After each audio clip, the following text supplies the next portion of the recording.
राज्यात काही दिवसांपूर्वी रिक्षा आणि टॅक्सी चालकांना मराठी सक्ती लागू करण्यात आली आहे। या मराठी सक्तीविरोधात काही रिक्षा चालकांनी अरेरावी आणि मुजोरीची भूमिका घेतली आहे, तर या विरोधात मनसेनं आक्रमक पवित्रा घेतलाय।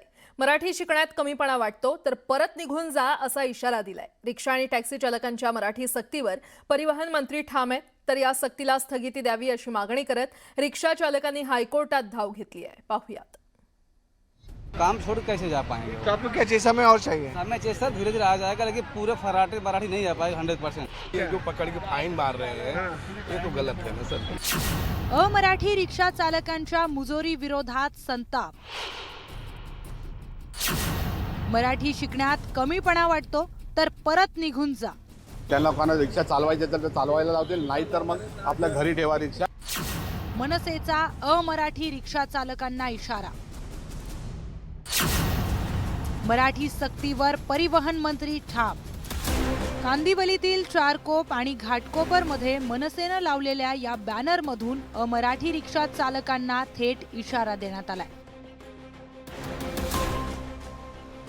मराठी शिकण्यात आणि बोलण्यात कमीपणा वाटत असेल तर परत निघून जा असा संदेशच यातून देण्यात आलाय। मनसेनं बॅनरमधून हा इशारा देण्याला कारण ठरलंय ते कांदिवली आणि मीरा रोडमध्ये अमराठी रिक्षा चालकांनी केलेली अरेरावी। कांदिवलीच्या लिंक रोडमध्ये रिक्षा चालकांनी रास्ता रोको केला, तर मीरा रोडमध्ये प्रवाशांना रिक्षातून उतरवण्याचा प्रकार करण्यात आला। यानंतर मनसेनं आक्रमक भूमिका घेतली। त्यांना कोणा रिक्षा चालवायची तर ते चालवायला लावतील, नाही तर मग आपल्या घरी ठेवा रिक्षा आणि कुठे आरटी ऑफिसला जाऊन आंदोलन करा। आम्हाला त्याची काही घेणं देणं नाही, पण सामान्य मुंबईकरांना त्रास द्यायचा नाही। मला असं वाटतं याची राज्य सरकारने गंभीरपणे दखल घ्यावी आणि आम्ही दखल घेतली तर तुम्ही बोलणार की आम्ही लॉ अँड ऑर्डर काहीतरी गडबड करतो। मला असं वाटतं की राज्य सरकारने आता त्यांना ट्रेनिंग देण्याचा निर्णय घेतलेला आहे। प्रताप सरनाईक साहेब परिवहन मंत्री आहेत आपले, त्यांनी या विषयावरती निर्णय घेतलेला आहे आणि त्याप्रमाणे त्यांनी आता त्यांना मुदतवाढी दिलेली आहे। मुदतवाढ जर तुम्ही दिलेली असाल तर आता त्याप्रमाणे त्यांनी जर त्याची अंमलबजावणी नाही केली त्याच्यावर ॲक्शन व्हायला आवश्यक आहे। त्याप्रमाणे ॲक्शन काय घेणार ते आम्ही आता पाहतोय। दरम्यान मराठी भाषेच्या तपासणीपासून बचावासाठी काही ऑटो टॅक्सी चालकांनी रेल्वे स्थानक, मॉल आणि प्रमुख मार्ग टाळण्यास सुरुवात केली आहे। रस्त्यावर असलेल्या चालकांकडून लांब पल्ल्याची भाडी नाकारली जात असल्याची तक्रार प्रवाशांकडून केली जाते। कारवाईच्या भीतीनं चालक ठराविक हद्दीतच रिक्षा चालवत असल्याचा दावा केला जातोय। यामुळे प्रवाशांना मात्र मनस्ताप सहन करावा लागतोय।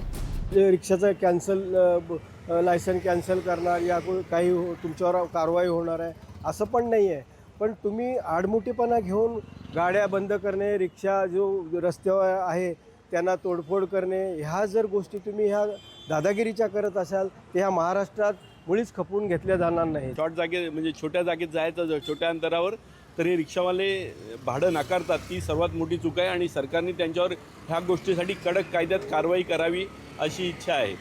मराठी शिकण्याची तयारी अनेक रिक्षा चालकांनी दर्शवली असून त्यासाठी आणखी काही कालावधी वाढवून द्यावा अशी मागणी काही रिक्षा चालकांनी केली आहे। चला जाता है सिर्फ ड्यूटी में चलाता है, ड्यूटी में चला जो हाँ उससे उनको समय मिल ही नहीं पाता क्योंकि बहुत सारी जिम्मेदारी उनके ऊपर हैं, तो बच्चे हैं, परिवार हैं, तो अब वो छोड़ के काम छोड़ के कैसे जा पाएंगे? तो आपको क्या चाहिए, समय और चाहिए? समय जैसा धीरे धीरे आ जाएगा, लेकिन पूरे फराटे मराठी नहीं जा पाएगा 100%। आप संतुष्ट हैं?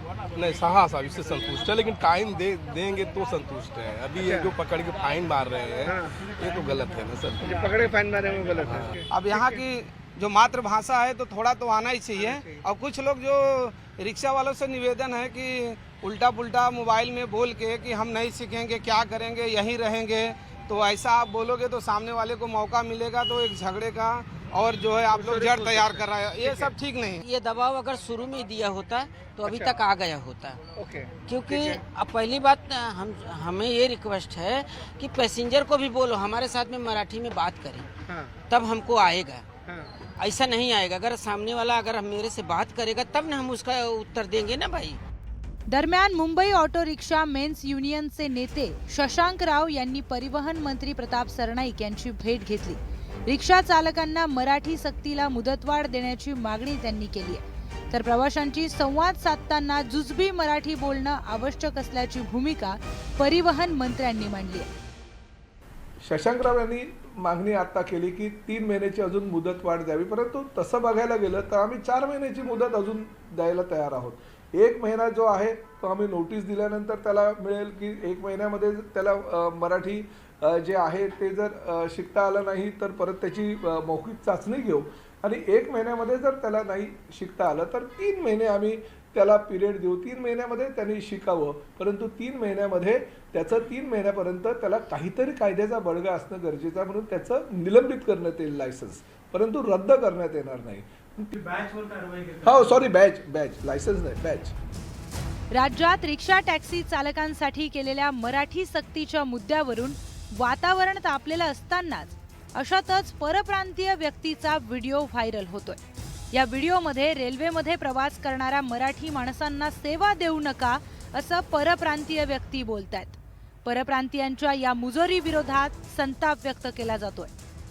आज के रेलवे में जितने भी कैंटीन में भैया लोग काम करते हैं उनको सूचित किया जाता है किसी भी मराठी आदमी को खान पान की सेवा ना दी जाए, क्योंकि हमको मराठी आएगी तो हम महाराष्ट्र में रहेंगे. तो रेलवे में तो भैया लोग हैं, तो भैया लोग मराठियों को क्यों नाश्ता पानी कराएंगे भाई?